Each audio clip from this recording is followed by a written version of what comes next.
we move on to the honorary O linemen, otherwise known as the tight ends. Now, again, I'd say the top of this class, at least the top like three guys are, in my mind, pretty set, but I'm curious to see what you guys think. So if anybody would like to start it off with their tight end number one in this class. I feel like consensus. Well, it really might not even be consensus because there's a lot of these tight ends can do different things all very well. But I feel like consensus should be the pillar of consistency in Michael Mayer. Michael Mayer catches the ball well, gets receiving yards after the catch, blocks very well. He's a huge tight end. He's a junior, so he stayed in college for at least 3-4 years. Understands the game. Also went to Notre Dame. Pretty smart guy. Oh yeah, Yeah, he torched SC. I would see, like, I understand that. I love Michael Mayer as a prospect.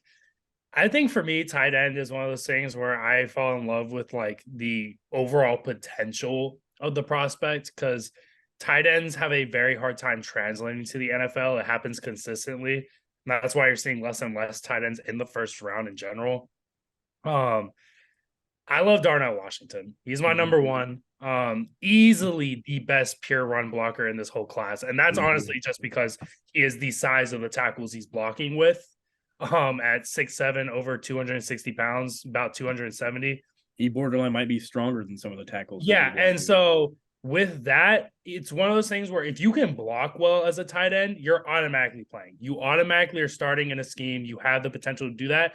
But from there, he has very strong hands, very athletically long, just can do a lot. I mean, I think everybody's seen the highlight reel play where he breaks off that Oregon DB, then goes to hurdle someone at 6'7", 270 pounds.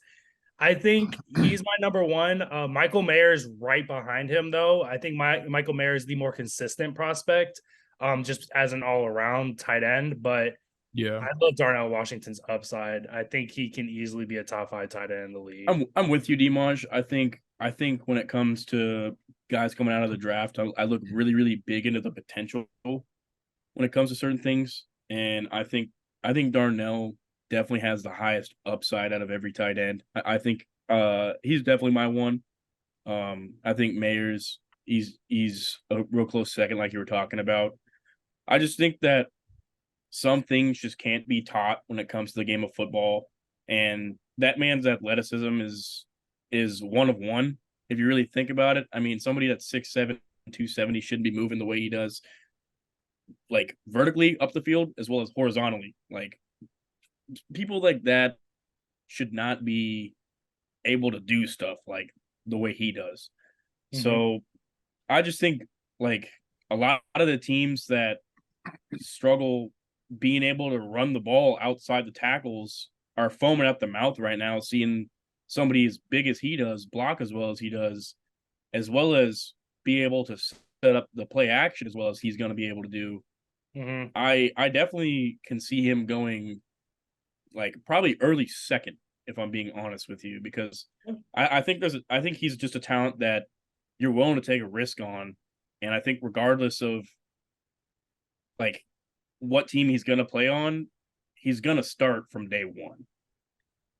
Besides Mayer, I feel like all of the rest of the top like 8 tight ends all have potential of landing within that second to early third range, just because they're all so individually unique at what they do. You got Dalton Kincaid being the best like pure receiving tight end. I think he could go first round, honestly.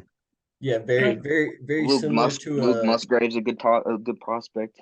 Yeah, Dalton Kincaid, very similar to a Travis Kelce type of tight end who's going to be used as a primary threat. Like Dilly said, Luke Musgrave, another big body tight end, 6'6", around 250.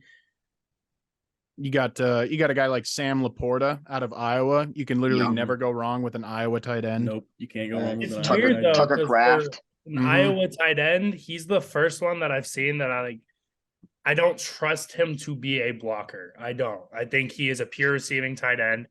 I think the only reason why you say that is because we've been spoiled by the last big names to come out of Iowa in the tight end position. I mean, Yeah, but having every single one of someone them was like also DJ renowned for Hawkinson. being a great run blocker. Sam I just- Laporta, I do not trust him to be on the line Yeah. at all. I feel like that's honest, but the only reason why I think we've been spoiled. I mean, George Kittle blocks like a left guard, left tackle, Yeah. and